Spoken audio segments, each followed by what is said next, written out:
वाला 1 घंटे के अंदर हार्मोन जो है ना कंप्लीट करना है। ठीक है, फिर सारे भाग जाते हैं।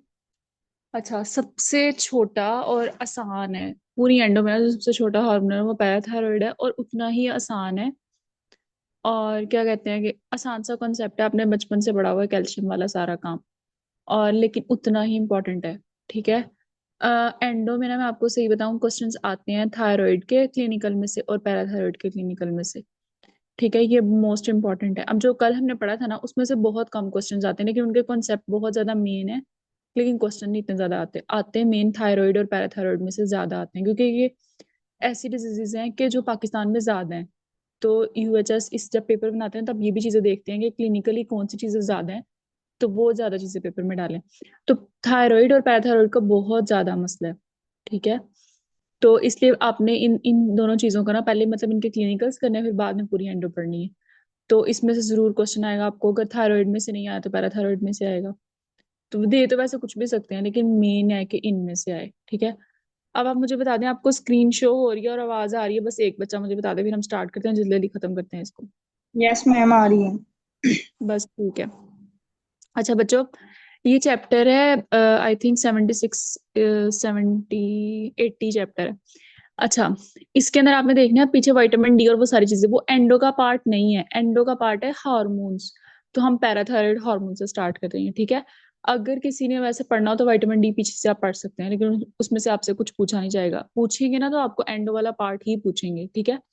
जैसे आपने फर्स्ट ईयर में किया होगा, लिवर वाला एक चैप्टर हमने आगे से किया था, और एक सिंपैथेटिक सिस्टम वाला चैप्टर जो होता है वो भी हम आगे से करते हैं ऑटोनॉमिक नर्वस सिस्टम में से। तो इसी तरह कुछ चैप्टर्स ऐसे जिनकी सारी चीजें नहीं करनी होती, बस कुछ कुछ जो हमारे सिलेबस का पार्ट है ना, सिर्फ वो चीजें करनी है। तो इसमें पैराथायरॉइड हार्मोन इंक्लूड है। ठीक है, वो आपने करना है। अब देखिए होता क्या है। पैराथायरॉइड हार्मोन जिस तरह का हमने पढ़े थे ना, सिंपल एल्डोस्टेरोन की तरह सेम, इसका वही वही काम है कि मतलब कैल्शियम को इसने क्या करना है, बॉडी के अंदर ना कैल्शियम को इसने मेंटेन करना है, उसका नॉर्मल लेवल मेंटेन करना है। और बॉडी जैसे ही कैल्शियम से डेफिशिएंट होती है ना, तो सिग्नल चल जाता है पैराथायरॉइड हार्मोन को, तो कैल्शियम इंक्रीज होना स्टार्ट हो जाता है। अब पैराथायरॉइड हार्मोन हार्मोन का काम है कि उसने कैल्शियम जहां से मर्जी लेके आए, लेकिन उसने कैल्शियम को बॉडी के अंदर मेंटेन करना है। ठीक है। बॉडी को जितना ब्लड के अंदर कैल्शियम चाहिए उसने मेंटेन करना है। अब आपको पता है, मैंने कल भी बताया था कि कैल्शियम हमारे, आपको पता है, हार्ट मसल के अंदर हमें जरूरी है, मसल्स के लिए जरूरी है। तो इन सब के कैल्शियम को कौन पूरा करेगा? पैराथायरॉइड हार्मोन पूरा करेगा। कैल्शियम बहुत एक इंपॉर्टेंट हार्मोन है, हमारी पूरी जीआईटी के मोटेलिटी के लिए जरूरी है। अगर जीआईटी की मोटेलिटी नहीं होगी, आपको खाना हजम ही नहीं होगा, खाना हजम नहीं होगा तो आपको एनर्जी कहाँ से मिलेगी? एनर्जी नहीं आएगी तो कोई काम नहीं चल सकेगा, कोई मेटाबॉलिज्म नहीं चल सकेगा। तो उन सब चीजों के लिए कैल्शियम जरूरी है। तो इसलिए पैराथायरॉइड हार्मोन बहुत ज्यादा इंपॉर्टेंट है।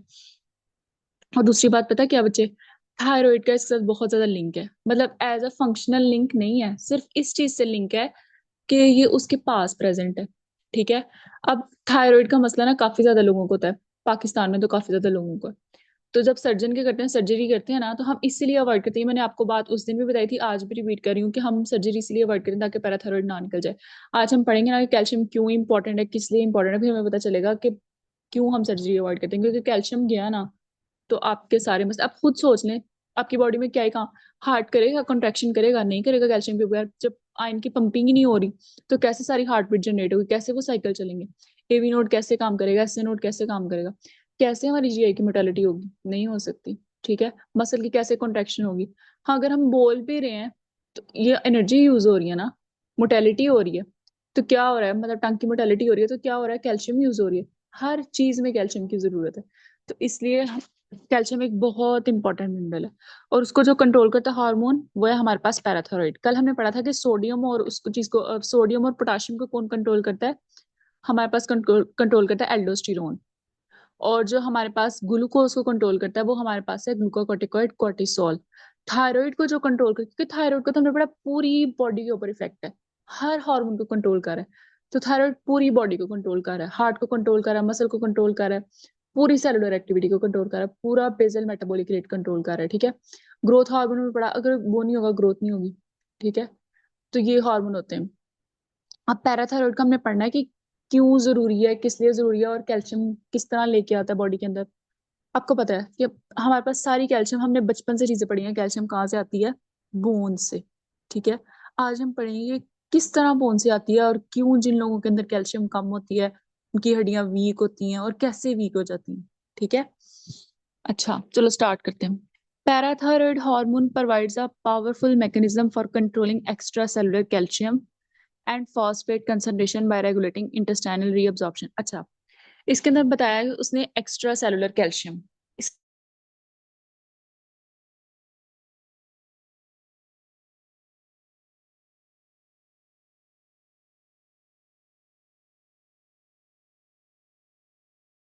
तो बनी सारी कैल्शियम से है, ठीक है। अब बॉडी के अंदर तो कैल्शियम है, लेकिन वो वाली कैल्शियम जो हम यूज कर सकते हैं, ठीक है, उसको मेंटेन करना है पैराथायरॉयड हार्मोन में। अच्छा, इस बात की समझ आई है ना कि वो वाली कैल्शियम जो जिसको यूज कर सकते हैं, एक्स्ट्रा सेलुलर फ्लूइड में हमारे पास कैल्शियम मौजूद हो ताकि हम उसको लेके जा सकें और कॉन्ट्रेक्शन करवा सकें, सारे काम करवा सकें, ठीक है, वो वाली कैल्शियम को हमें मेंटेन करना है। पैराथायरॉयड हार्मोन ने वो करना है। अब parathyroid hormone extra cellular calcium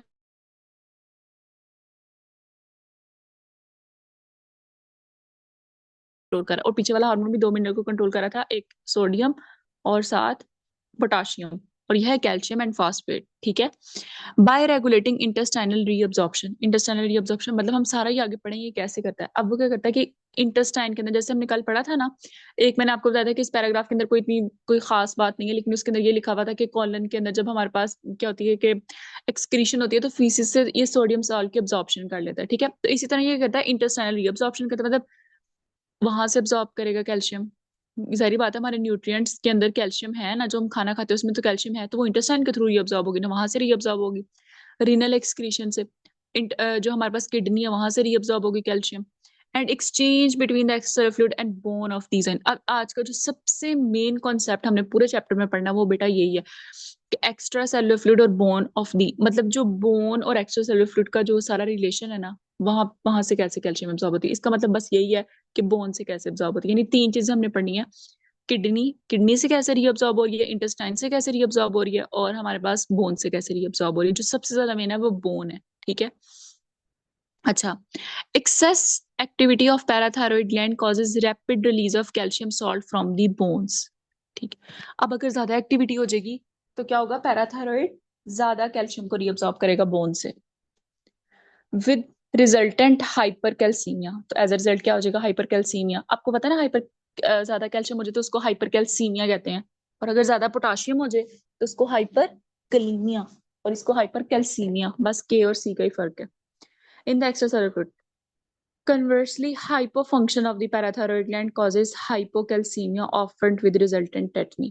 अच्छा, अगर कैल्शियम कम है तो क्या होगा, हाइपोकैल्सीमिया। अगर कैल्शियम ज्यादा है तो क्या होगा, हाइपरकैल्सीमिया। ये वर्ड्स आ सकते हैं आपको एमसीक्यूज के लिए, बस आपने ये बात याद रखनी। अच्छा बच्चों, आगे सारी आगे पैराथायरॉइड ग्लैंड की एनाटॉमी, जो अपन एनाटॉमी के अंदर अच्छी तरह से बार बार बार बार पढ़ेंगे। इसकी एम्ब्रियो भी पढ़ेंगे, एम्ब्रियो के अंदर भी एक बहुत ज्यादा इंपॉर्टेंट टॉपिक है पिट्यूटरी ग्लैंड का। पिट्यूटरी का नहीं, पैराथायरॉइड, पिट्यूटरी का भी है और पैराथायरॉइड का भी है, तो दोनों आते हैं पेपर के अंदर, ठीक है। तो ये आपने एनाटॉमी वाला सारा पार्ट उसके अंदर से कवर करना है।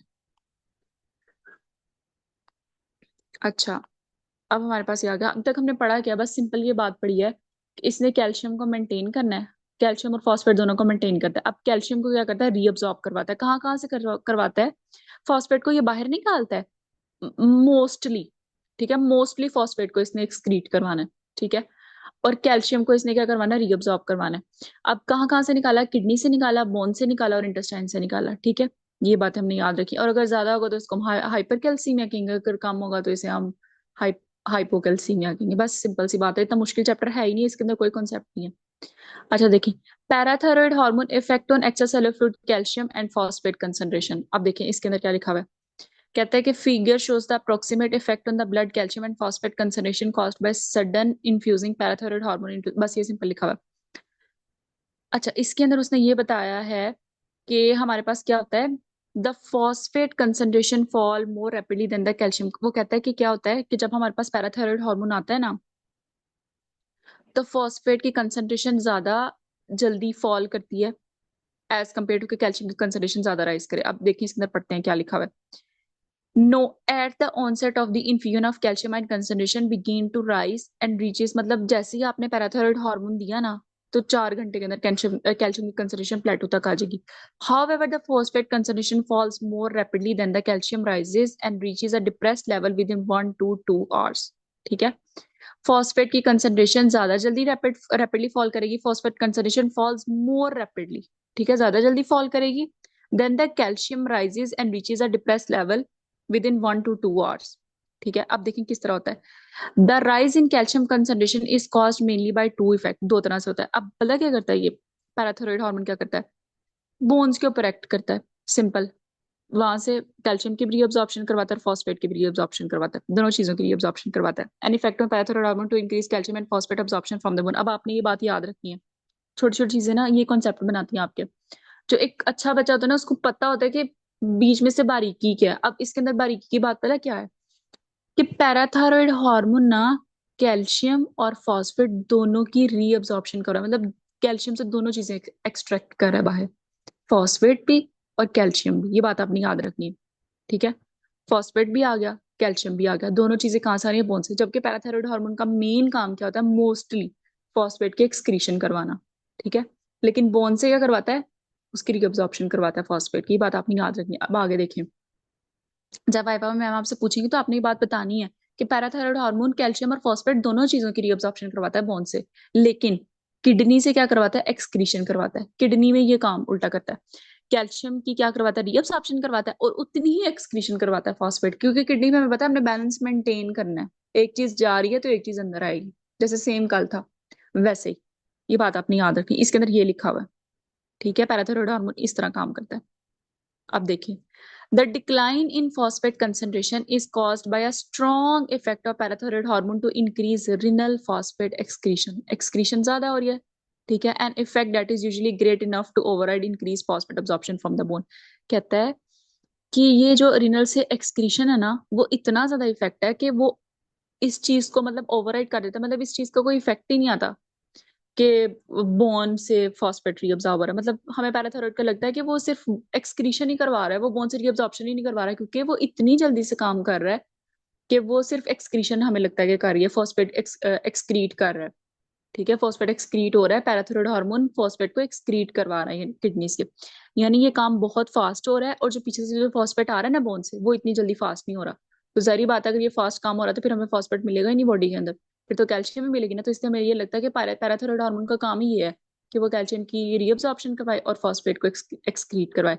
जबकि बोन से दोनों चीजें रीअब्जॉर्ब होती हैं, लेकिन किडनी से क्या होता है, किडनी का काम बहुत ज्यादा फास्ट है, फॉस्फेट वहां से निकल जाता है, तो वो बहुत ज्यादा फास्ट है, इसलिए हमें लगता है कि जो फॉस्फेट बना था वो है ही नहीं। जैसे कल हमें हमने देखा था कि सोडियम आता तो है लेकिन पानी साथ आ जाता है, तो वो इफेक्ट सारा खत्म हो जाता है, क्योंकि हमें लगता है कि पता नहीं सोडियम आया भी है कि नहीं, क्योंकि वाटर ही इतना ज्यादा आ गया ना साथ। सेम वैसे ही इफेक्ट है। अब आपने अब आप आपसे कोई पूछेगा पैराथायरॉइड हार्मोन करता है क्या, आपने क्या बताना है, कैल्शियम की रीअब्जॉर्प्शन करवाता है और फॉस्फेट की एक्सक्रीशन करवाता है। अब पता नहीं होता कि ज्यादातर ये कॉन्सेप्ट यही है, ठीक है। लेकिन अगर कोई आपसे बहुत ज्यादा डेप्थ में पूछे, फिर आपने बताना है कि हाँ बोन से भी रीअब्जॉर्प्शन होती है, ठीक है। गाइटन के एमसीक्यूज, लेकिन आएगा अब जो मेन कॉन्सेप्ट है ना वो यही है। अच्छा, हमने पढ़ा क्या अभी तक कि पैराथायरॉइड हार्मोन करता क्या है। पैराथायरॉइड हार्मोन ने किया क्या है, इसने कैल्शियम की रीअब्जॉर्प्शन करवानी है, फॉस्फेट की एक्सक्रीशन करवानी है। कहाँ कहाँ से, इंटेस्टाइन से एक्सक्रीशन करवाएगा, रीअब्जॉर्प्शन करवाएगा, किडनी से रीअब्जॉर्ब करवाएगा कैल्शियम को, और बोन से। बोन वाला जो है ना वो आज का मेन टॉपिक है। फिर उसके बाद इसने क्या करना है, अगर ज्यादा है तो हाइपर कैल्सीमिया और अगर कम है तो हाइपोकैल्सीमिया, ठीक है। उसके बाद हमने क्या क्या देखा कि पैराथायरॉइड हार्मोन किडनी से एक्सक्रीट होता है और बोन से रीअब्जॉर्ब होता है, लेकिन वो इतनी इतनी ज्यादा तेजी से एक्सक्रीट होता है कि हमें पता नहीं चलता कि रीअब्जॉर्ब हुआ भी है कुछ कि नहीं, क्योंकि वो खत्म हो गया फौरन, जैसे रीअब्जॉर्ब हुआ वैसे निकल गया, उससे बल्कि तेजी से निकल गया। अच्छा, अब parathyroid hormone mobilize calcium and phosphate from bone. बच्चा अब यहाँ से आज का मेन टॉपिक स्टार्ट हो रहा है, पीछे बस वैसी बातें जो आपको पहले भी शायद पता हो। अब देखिए यहाँ से क्या होगा, parathyroid hormone has two effects to mobilize calcium and phosphate from bone, ठीक है, दो इफेक्ट है। One is rapid phase that begins in minute and increase progressively for several hours, ठीक है। दिस फेज बच्चों जो आपको बताऊं, एक रैपिड फेज होती है और एक वो होती है, जैसे हमने हर किसी में पढ़ा है कि ट्रांसक्रिप्शन का जो प्रोसेस है वो टाइम टेकिंग है, जो नई चीज बननी होती है ना वो टाइम टेकिंग होती है, जो पहले से मौजूद होती है ना वो हमारे पास जल्दी होती है, फास्ट प्रोसेस होता है। तो आपने ये देखना है कि टाइम टेकिंग है, तो इसका मतलब वो चीज नई बनेगी, फिर अपना प्रोसेस स्टार्ट करेगी, तो सारी बात है नई चीज बनने के लिए टाइम तो लगता है, सिंपल सी बात है इसके अंदर। This phase result from activations of the already existing bone cell, mainly the osteocyte. Osteocyte आपको पता है कौन से मेच्योर सेल्स होते हैं? ओस्टियोक्लास्ट नहीं, उसके साथ नहीं करना आपने। ओस्टियोक्लास्ट की आगे बहुत बड़ी कहानी है, आपने याद रखना है ओस्टियोसाइट। ठीक है, आपको एक बात बताऊं, ओस्टियोक्लास्ट के ऊपर ना पैराथायरॉइड हार्मोन के रिसेप्टर नहीं होते, ओस्टियोसाइट के ऊपर होते हैं। ये हम आगे पढ़ेंगे। Parathyroid hormone has two effect to mobilize calcium and phosphate from bone. एक रैपिड है और एक स्लो है। ठीक है, जो रैपिड वाला उसके अंदर क्या है कि जो हमारे पास ऑलरेडी एग्जिस्टिंग ओस्टियोसाइट जो मेच्योर सेल्स हैं to promote calcium and phosphate release. ठीक है, the second phase is a much slower one. जो सेकेंड फेज है वो बहुत ज्यादा स्लो है। क्यों? रिक्वायरिंग सेवरल डेज और even weeks to become fully develop. अभी डेवलप ही नहीं हुए।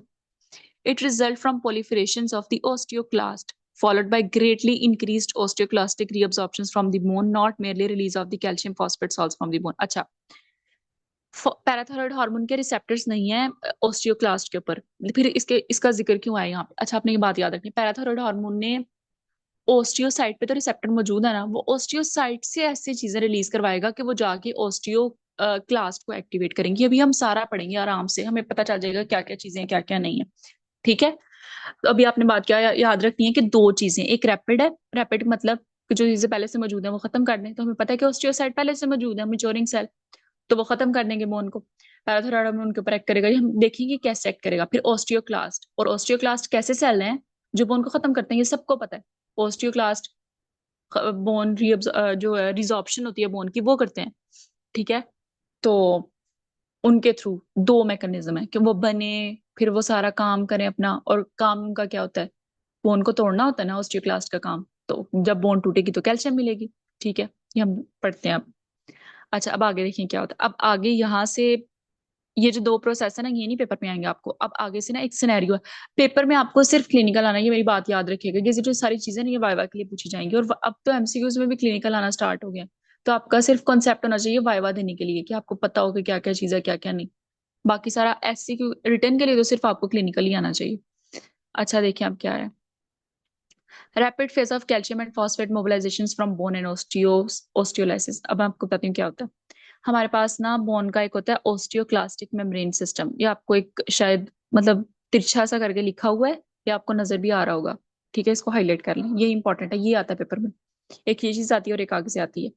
ये इतनी इंपॉर्टेंट नहीं है, मतलब वो तो very very very very important है, लेकिन ये भी इंपॉर्टेंट है। ठीक है, अब करना क्या है हमने कि हमारे पास ना बोन होती है। अब आप देखिए बोन कैसी होती है। एक बोन होती है, बोन के बाहर एक मेम्ब्रेन होती है। ठीक है, आपने अब देखिए बोन का स्ट्रक्चर कैसा होता है। एक हड्डी है, ठीक है, और उसके बाहर जो बारीक सी एक लेयर है ना, मतलब हमें नजर नहीं आ रही लेकिन बोन में है तो है ना, बाहर एक चीज ने कवर तो किया हुआ है ना बोन को, वो बोन की मेम्ब्रेन है। ठीक है, वो बोन की मेम्ब्रेन है।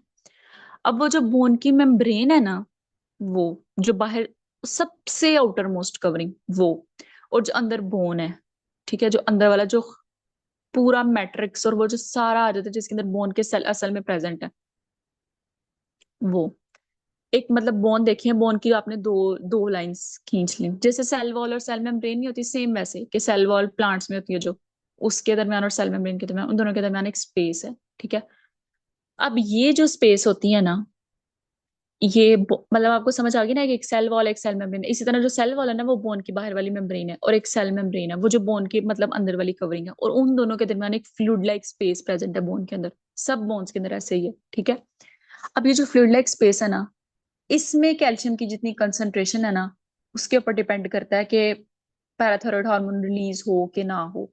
ठीक है, और अगर इसके अंदर कैल्शियम प्रेजेंट है ना, तो हम अंदर वाली बोन से नहीं लेते। देखिए अल्लाह ताला ने मैकेनिज्म बनाया, हमें बोन को भी तो बचाना है ना। अगर हड्डियां हमारी वीक हो गई तो हम किसी चलने फिरने के काबिल नहीं रह सकते। तो हम जो वो वाला जो बोनी फ्लूइड होता है ना, उसके अंदर कैल्शियम की कंसंट्रेशन को मेंटेन करके रखते हैं। ठीक है, ताकि हम हड्डी की जो पूरी कैल्शियम है ना उसको ना छेड़ सकें, उसके स्ट्रक्चर। आपको पता है कि ग्रोथ हार्मोन क्या करता था? ग्रोथ हार्मोन ये करता था कि वो कहता था कि स्ट्रक्चरल प्रोटीन को नहीं छेड़ने देना। हमने अपनी बॉडी के स्ट्रक्चर को तो देखिए, अगर आपका स्ट्रक्चर ही नहीं मेंटेन रहेगा तो आप किस काबिल? आपके मसल्स ही नहीं है, आपकी हड्डियां ही नहीं है, आपके आपके कोई फंक्शन ही नहीं है, आपकी स्ट्रक्चरल प्रोटीन यानी लिवर वगैरह मसल वगैरह सारी स्ट्रक्चरल प्रोटीन अगर यही नहीं है, तो आपकी बॉडी का अगर मेंटली सही भी काम करिए तो आप फिजिकली मेंटली दोनों चीजों से हमें स्ट्रांग होना जरूरी है। तो अगर बोन्स है ही नहीं, बोन के अंदर है ही पास एक चीज है वो कैल्शियम मेनली, अगर वो है ही नहीं तो बोन तो वीक हो जाएगी, हम चलने फिरने के काबिल ही नहीं रहेंगे। तो अल्लाह ताला ने एक ऐसा मैकेनिज्म रखा हुआ है कि जो हमारे पास बोन और बोन के बाहर वाली जो मेम्ब्रेन है, ठीक है, उन दोनों के दरमियान एक स्पेस है, उसके अंदर कैल्शियम है, ठीक है, ताकि जो बोन वाली कैल्शियम है ना वो हमारे पास रह सके, वो बोन को स्ट्रांग रख सके, उसको हम यूज ना कर सके। लेकिन हाँ, जब हमारे पास कैल्शियम की इतनी डेफिशिएंसी हो जाती है ना, हम दूध पीते हैं ना, हम कोई ऐसी चीजें खाते हैं जिससे हमें कैल्शियम मिल सके, तो फिर हम बोन वाली कैल्शियम यूज करना स्टार्ट करते हैं। तो इसलिए दूध पीना बहुत जरूरी था, अब नहीं, बचपन में, अब तो खत्म, अब तो नहीं हो सकता कुछ भी। अच्छा देखिए अब क्या करना है। When large quantity of parathyroid hormone, अच्छा बच्चों कंसेप्ट यही था जो मैंने आपको बताया, हम रीडिंग करेंगे और देखेंगे क्या क्या पॉइंट्स हैं, ठीक है। When large quantity of parathyroid hormone are injected, calcium ion concentrations in the blood begin to rise within minutes, ठीक है। पैराथायरॉइड हार्मोन की कंसंट्रेशन मतलब जब लार्ज क्वांटिटी के अंदर इंजेक्ट कर दें या रिलीज हो जाए, कुछ भी हो जाए, ठीक है, तो कैल्शियम आयन की कंसंट्रेशन जल्दी से बढ़ना स्टार्ट हो जाएगी, ठीक है। लॉन्ग बिफोर, मतलब जल्दी से क्यों बढ़ेगी बच्चे, आपको पता है हमारी बॉडी में, मतलब देखिए बोन से कैल्शियम लेना कोई आसान बात नहीं है कि आप एक पूरे एक स्ट्रक्चर को खराब कर रहे हैं। मतलब अगर फंक्शनल प्रोटीन को तो आप यूज कर लें तो ठीक बात है, लेकिन आप कैल्शियम को यूज कर रहे हैं, तो कैल्शियम एक बहुत इंपॉर्टेंट स्ट्रक्चर है मतलब बोन का, तो अभी हड्डी को वीक कर रहे हैं आप। तो इसका मतलब कि उस बंदे के अंदर इतनी कैल्शियम लो है कि हमें बोन से लेनी पड़ेगी, तब पैराथायरॉइड हार्मोन रिलीज होगा, ठीक है। तो इसलिए तेजी से बढ़ाएगा, क्योंकि इतनी कैल्शियम लो है तो वो कहेगा जल्दी जल्दी काम करो, क्योंकि आप देखें कैल्शियम कहाँ कहाँ यूज होता है, आपको सबको पता है, मुझे रिपीट करने की जरूरत नहीं है कि कहाँ कहाँ यूज हो रही है कैल्शियम हमारे पास, ठीक है। Calcium ion concentration in the blood begin to rise within minutes long before any new cells can be develop, इससे पहले कि कोई नया सेल डेवलप हो, मतलब इतना बड़ा प्रोसेस चले, ट्रांसक्रिप्शन हो, पूरा सेल डीएनए से आरएनए, आरएनए से आगे ट्रांसलेशन, फिर नया सेल, इस तरह चीजें बने, उससे पहले पहले हमें कैल्शियम मिल जाती है, ठीक है। वो किसकी वजह से मिलती है, वो पैराथायरॉइड हार्मोन की वजह से मिलती है। अब देखें, histological and physiological studies have parathyroid hormone causes removal of bone salts from two areas in the bone. अब इसने दो तरह से रिमूव करने हैं पैराथायरॉइड हार्मोन ने। पहली बात कहाँ से, from the bone matrix in the vicinity of the osteocytes laying with in the bone, ये तो हमने ऊपर भी पढ़ा है कि ओस्टियोसाइट से रिमूव करेगा। मैट्रिक्स के अंदर तो ओस्टियोसाइट मिचोरिंग सेल प्रेजेंट है, तो हमें बात पता है कि मिचोरिंग सेल प्रेजेंट होते हैं मैट्रिक्स के अंदर। जो ओस्टियोब्लास्ट होते हैं वो सरफेस के ऊपर प्रेजेंट है। इतनी बेसिक एनाटॉमी तो सब बच्चों को आती है कि ओस्टियोब्लास्ट होते हैं जो बोन अभी न्यू सेल होते हैं, उन्होंने ओस्टियोसाइट के अंदर कन्वर्ट होना होता है, वो बाहर वाली लेयर के ऊपर प्रेजेंट होते हैं। जो ओस्टियोसाइट होते हैं वो अंदर बोन में प्रेजेंट होते हैं, जो बोन मेनली बनाते हैं। और in the vicinity of osteoblast lying on the bone surface, ये देखिए आई है कि जो ओस्टियोब्लास्ट से लेता है और ओस्टियोसाइट से लेता है, पैराथायरॉइड हार्मोन इन दोनों के ऊपर रिएक्ट करता है। मैंने आपको बताया ओस्टियोक्लास्ट के ऊपर पैराथायरॉइड हार्मोन का रिसेप्टर नहीं है, ये दोनों सिग्नल देते हैं ओस्टियोक्लास्ट को काम के बोन को तोड़े। जब इतनी ज्यादा खराब हालत आ जाती है कि वो कहते हैं कि भाई हम नहीं काम कर सकते, हमसे कैल्शियम पूरी होगी जितनी है, तो फिर ओस्टियोक्लास्ट आता है, कहता है मैं पूरी बोन को ही तोड़ देता हूँ। ये दोनों सिग्नल देते हैं उसको।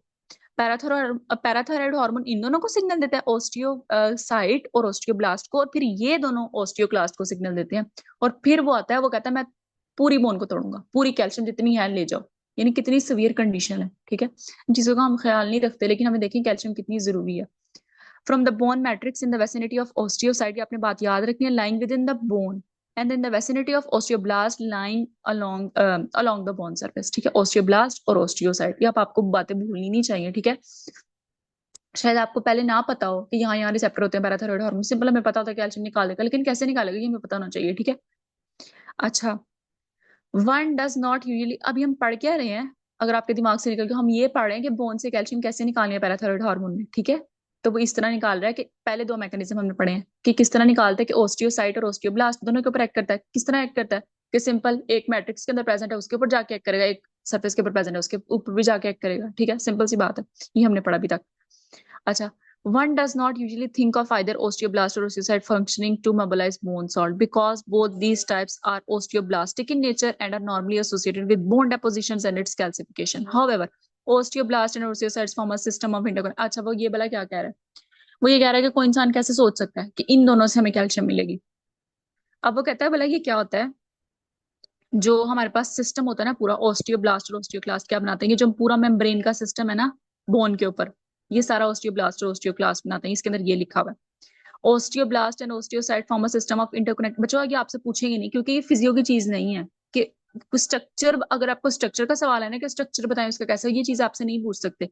फिजियो के पेपर में आपको वो चीजें आएंगी जो आपकी फिजियोलॉजी के साथ रिलेटेड है, ठीक है। आपने मतलब आप पढ़ने का ना एक तरीका होता है, आपको पता होना चाहिए कि ये फिजियो की चीज है, तो आपको ये पेपर में क्या चीज है, आपको क्लिनिकल आ सकते हैं, आपको सिर्फ फंक्शन पूछेंगे, ठीक है, वो चीजें आ सकती हैं, लेकिन हम यहाँ पे लिखी हुई है। गाइडेंस का काम है ज्यादा लिखना, तो हमें पढ़ना पड़ेगा, ठीक है, आपके कॉन्सेप्ट गाइटन कॉन्सेप्ट बनाती है बहुत अच्छे। अच्छा, however the osteoblast and osteocyte form a system of interconnected cell that are separate all through the bones and over the bone surfaces except a small surface area adjacent to the osteoclast। वो कहता है कि पूरी surface पे हमारे पास पूरी bone के अंदर ओस्टियोब्लास्ट और ओस्टियोक्लास्ट का सिस्टम है, ओस्टियोब्लास्ट और ओस्टियोसाइट का सिस्टम है, एक्सेप्ट के ओस्टियोक्लास्ट वाली जगह पे नहीं है, कि वहां पे वो वाले प्रेजेंट है। कहता है कि सारी बोन इस तरह बनाती है। अब कहता है होता क्या, this extensive system is called osteocytic membrane system and it is believe to provide a membrane that separate the bone from the extra cellular fluid. समझ आएगी इस बात की। अब ये क्या करता है, ये जो सारा सिस्टम है ना, जो पूरी बोन के ऊपर फैला हुआ है ओस्टियोब्लास्ट और ओस्टियोसाइट का, ये क्या करता है, ये मेम्ब्रेन के ऊपर जो बोन है ना उसके ऊपर मेम्ब्रेन बना रहा है। बच्चों आप सुन रहे हो ना, आज तो मैंने पूछा ही नहीं आपसे। Yes ma'am. कितने बच्चे हैं?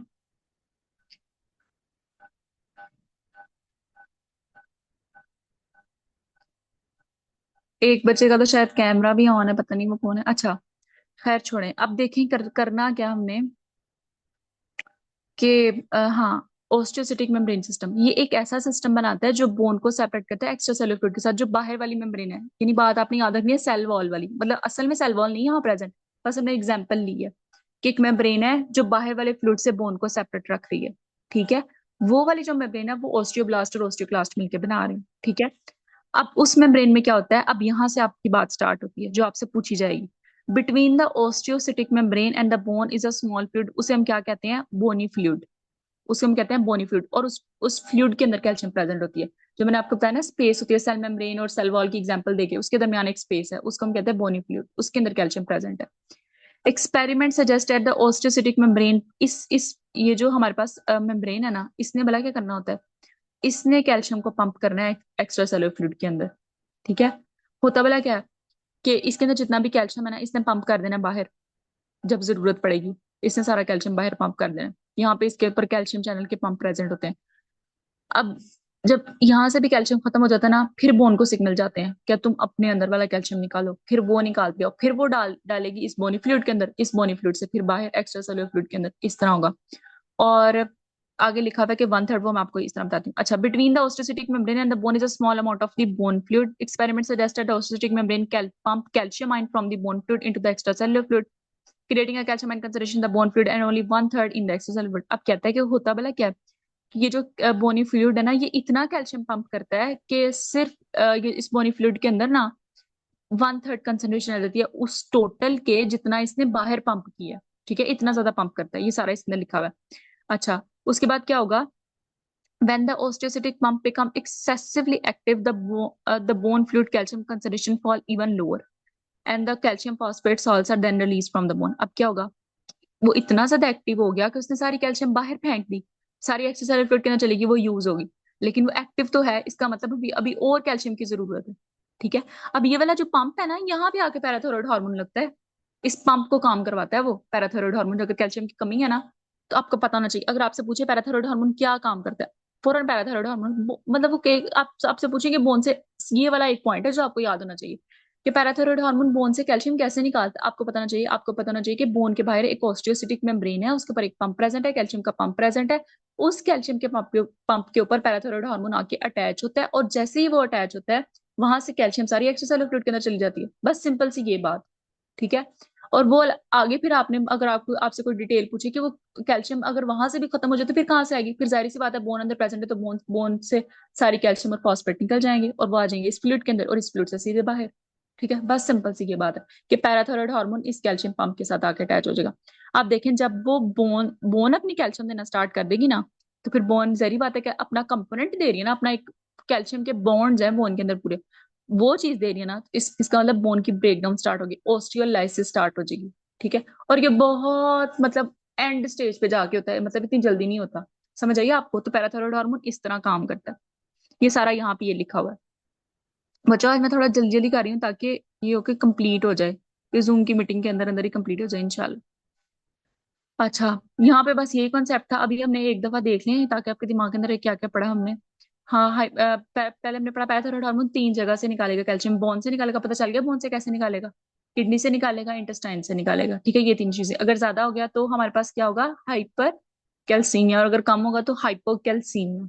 कैल्सीमिया का वर्ड आपने याद रखना है। ठीक है, उसके बाद हमने क्या कहा कि हमारे पास इतनी जल्दी फॉस्फेट इतनी स्पीड से रीअब्सॉर्ब नहीं होता जितनी स्पीड से पैराथायरॉयड हार्मोन उसको निकालता है किडनी से। तो इसलिए हम कहते हैं कि इसका फंक्शन क्या है कि कैल्शियम की रीअब्सॉर्प्शन और फॉस्फेट की एक्सक्रीशन। जबकि ये अभी हमने पढ़ा है, यहाँ पे इसके अंदर भी पढ़ा है, ये वाले पैराग्राफ के अंदर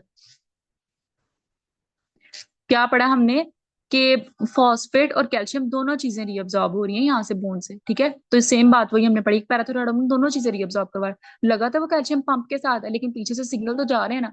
जहरी बात है, एक चीज हायर कंसंट्रेशन से लोअर कंसंट्रेशन की तरफ जा रही थी, एक्सरसाइज फ्लूइड में लोअर कंसंट्रेशन कैल्शियम की, तो आपको पता चाहिए, सारी बातें आपको पता है। ठीक है, अच्छा उसके आगे हमने क्या पढ़ा, पैराथायरॉयड हार्मोन कैसे रिएक्ट करता है, वो ऑस्टियोक्लास्ट ऑस्टियोसाइट्स जो मिच्योर बोन सेल्स हैं मैट्रिक्स में प्रेजेंट उनके ऊपर एक्ट करता है, और ऑस्टियोब्लास्ट जो हमारे पास बोनी सरफेस के प्रेजेंट है, जो बोन फॉर्मिंग सेल्स होते हैं उनके ऊपर एक्ट करता है, इन दोनों सेल्स के ऊपर एक्ट करता है। अब ऑस्टियोलाइसिस वाला प्रोसेस कैसे करवाता है, पैराथायरॉयड हार्मोन आके अटैच हो जाता है कैल्शियम पंप के साथ। कैल्शियम पंप क्या करता है, सारा कैल्शियम फेंकता है बाहर। अगर वहां से भी खत्म हो जाए, एक्स्ट्रा फ्लूइड बोनी फ्लूइड से खत्म हो जाए, तो वो क्या करेगा, बोनी फ्लूइड सिग्नल देगा अंदर वाली बोन को, वहां से कैल्शियम और फॉस्फेट इधर आएंगे, यहाँ से फिर दोबारा बाहर। ये काम किया अभी तक हमने बस। अच्छा बच्चों आगे क्या है? अच्छा ये सारा वही है पैराथायरॉयड हार्मोन। अब फिट इन दिस पिक्चर ये है कि उस पंप के साथ आके अटैच होता है। अच्छा अब slow face bone resorption and calcium phosphate release, इसके अंदर ना ये बच्चों ये वाली बात लिखी हुई है कि कैसे। एक तो काम ये वाला कर लिया ना कि पैराथायरॉयड हार्मोन आके अटैच हो गया। एक सेकंड बच्चों।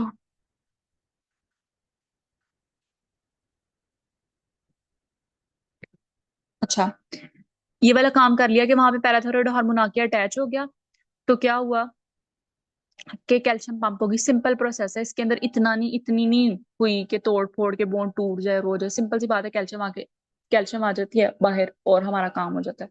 ठीक है, यहाँ इतना काम खराब नहीं हुआ। अब क्या होगा, अब अगर ज्यादा कैल्शियम की जरूरत है तो पैराथायरॉयड हार्मोन करता वाला क्या है, इतना कोई, वो कहते हैं ना कि डेंजर किस्म का हार्मोन है, पीछे पड़ गया उसके, मतलब मैं कैल्शियम कहीं से भी ला के दूंगा चाहे मुझे हड्डियां तोड़नी क्यों ना पड़े, अब कर यही काम करेगा अभी।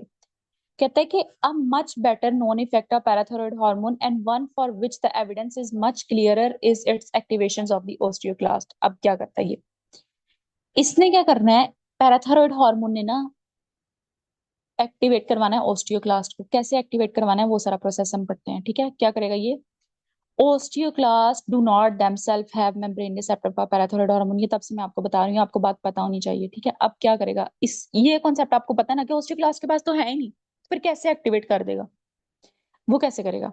बच्चा एक रैंकल RANKL ये लिखा हुआ है, इसको हाईलाइट कर लें। ठीक है, ये जो रैंकल होता है ना ये सिग्नल होता है। अब इसने क्या करना है, the activated osteoblast and osteocyte send secondary signals to the osteoclast. Secondary signals का क्या मतलब, मतलब पहले तो ये काम कर रहे हैं ना पैराथायरॉयड हार्मोन, इनसे तो निकाल लेगा कैल्शियम। ठीक है, इनसे तो निकाल ली कैल्शियम, अब वो हो गया प्राइमरी सिग्नल। अब इसको दूसरा सिग्नल दे रहा है कि तुम लोगों से ये काम नहीं हो रहा, कैल्शियम पंप से वो निकाल लो तुम लोग बाहर, वो जो पूरी मेम्ब्रेन इन्होंने बनाएंगे जिसके ऊपर कैल्शियम पंप प्रेजेंट है, इन्हीं इन्हीं सेल के ऊपर प्रेजेंट है ना। कहता है कि तुम लोगों के काबिल नहीं है काम, दूसरा मुझे काम कर, उनको दूसरा सिग्नल देगा, सेकेंडरी सिग्नल देगा क्या, मैं और बड़ा काम करूंगा, और इस तरह मिसाइल चल रहे हैं ना तो और बड़ा मिसाइल फेंकूंगा, वो क्या, वो रैंकल है। ठीक है, क्या कर रहा है वो, a major secondary signal is rankle which activate receptor on the pro osteoclast। ये सिग्नल कहाँ से जनरेट हो रहे हैं, ये जनरेट हो रहे हैं ओस्टियोसाइट और ओस्टियोब्लास्ट से। पैराथायरॉयड हार्मोन ने आके इनको एक्टिवेट करवाया, इन्होंने आगे सिंपल रैंकल को एक्टिवेट करवाया। अब रैंकल क्या करता है, रैंकल एक ऐसा सिग्नल है जो प्रो प्रो का मतलब होता है ना पहले वाली स्टेज, प्रो ओस्टियोक्लास्ट, वो वाले सेल जो अभी मिच्योर नहीं हुए, ठीक है, इमेच्योर सेल है, and transform them into mature osteoclast. मुझे इसमें ट्रांसफॉर्मेशन हो रही है, मतलब मिच्योर इमेच्योर सेल मिच्योर, यानी टाइम टेकिंग प्रोसेस है। ये अब आपको बातें पता होनी चाहिए, अगर आपने मेरे साथ एंडो पढ़ी है ना तो पता होना चाहिए कि जो टाइम टेकिंग प्रोसेस है मतलब वो शुरू से स्टार्ट हो रहे हैं। अच्छा, into the mature osteoclast that set about their usual task of globing up and bone over a period of weeks and months। बस फिर खत्म बात, बस इतनी सी बात। आया पैराथायरॉयड हार्मोन आया, कैल्शियम पंप के ऊपर लगा, आपको ये बातें पता होनी चाहिए, कैल्शियम पंप के ऊपर लगा। पंप पंप ने क्या किया, जितनी कैल्शियम थी बोनी फ्लूइड के अंदर, उस फ्लूइड के अंदर जो दोनों में ब्रेन्स के दरमियान प्रेजेंट है, उसने सारी कैल्शियम बाहर पंप कर दी, वहां पे लगा हुआ था वो। उस पंप को सिग्नल दे ही जा रहा है, पंप पीछे सिग्नल दे ही जा रहा है। वो कह रहे हैं हमारे पास नहीं है, तो बोन को सिग्नल चल जाएंगे, बोन पे सिग्नल जाएंगे तो कैल्शियम और फॉस्फेट दोनों रिलीज होंगे, आएंगे बोनी फ्लूइड के अंदर, बोनी फ्लूइड से बाहर। पैराथायरॉयड हार्मोन इनके ऊपर इस तरह एक्ट कर रहा है। अब उसने कहा कि अभी भी कैल्शियम पूरी नहीं हो रही, तो उन्होंने कहा हम एक बड़ा काम कर लेते हैं, हम बोन को ही तोड़ लेते हैं। वो कैसे करेंगे? अब उसने कहा मेरे तो रिसेप्टर प्रेजेंट ही नहीं है ऑस्टियोक्लास्ट के ऊपर। उसने कहा लेकिन तुम दोनों के ऊपर तो प्रेजेंट है ना। तो ये दोनों क्या करेंगे कि एक सिग्नल, सेकेंडरी सिग्नल जनरेट करेंगे जिसे हम कहेंगे रैंकल। अब जो रैंकल है ना बच्चों, वो क्या करेगा, वो हमारे पास जो इमेच्योर पड़े हुए ऑस्टियोक्लास्ट है ना, जिनकी अभी जरूरत ही नहीं थी, वो तो इमेच्योर है। जब बोन टूटने की बारी आती थी तब उन्होंने मेच्योर होना था, मतलब जब हम पूरी एज हमारी पूरी होगी तब हमें जब जरूरत है या कार्टिलेज के अंदर कन्वर्ट होने की बोन को जरूरत है तब उन्होंने आना था। तो उनका अभी कोई काम नहीं था, इसने जबरदस्ती उनको एक्टिवेट करवाना है। तो प्रो ऑस्टियोक्लास्ट कन्वर्ट हो जाएंगे ओस्टियोब्लास्ट के अंदर, प्रो ऑस्टियोक्लास्ट ओस्टियोक्लास्ट के अंदर, जो मेच्योर ऑस्टियोक्लास्ट सेल है उनके अंदर कन्वर्ट होंगे। फिर अब उसने देखें अब क्या क्या करना है। एक्टिव है बच्चों, होता भला क्या है मैं आपको यहाँ पे थोड़ा सा बताती हूँ, हम आगे भी पढ़ेंगे। अब ये भला क्या करता है, ये इतना ज्यादा कोई खराब किस्म का काम है ना कि बोन के अंदर ना कैविटीज बनना स्टार्ट हो जाती है, मतलब पूरे पूरे गड्ढे होते हैं, इतने बड़े बड़े गड्ढे बन जाते हैं सेंटर में, पूरे पूरे होल। ठीक है, तो इतना ज्यादा बोन को तोड़ देता है। ठीक है, और फिर जब आपको पता है कि हमें पता कैसे चलता है कि पैराथायरॉयड हार्मोन ज्यादा काम कर रहा है, इस बंदे को कैल्शियम की कमी है, पता तभी चलता है जब बंदे से चला फिरा नहीं जाता, जब उसकी बोन भी को इतनी लेट स्टेज पे जाकर पता चलता है। इसलिए आपको लेवल्स वगैरह अपने करवाते रहना चाहिए। ठीक है, हम आगे पढ़ते हैं वो कब पता चलता है। अब देखिए यहाँ पे क्या, activation of the osteoclastic system occur in two stages, immediate activation of the osteoclast at already form in. ठीक है, और formation of the new osteoclast, यही वही काम जो हम पीछे से पढ़ी जा रहे हैं पढ़ी जा रहे हैं पढ़ी जा रहे हैं कि या तो जो पुराने सेल्स हैं वो कर ले। फ्रैंकल सिग्नल ने क्या किया, ओस्टियोक्लास्टिक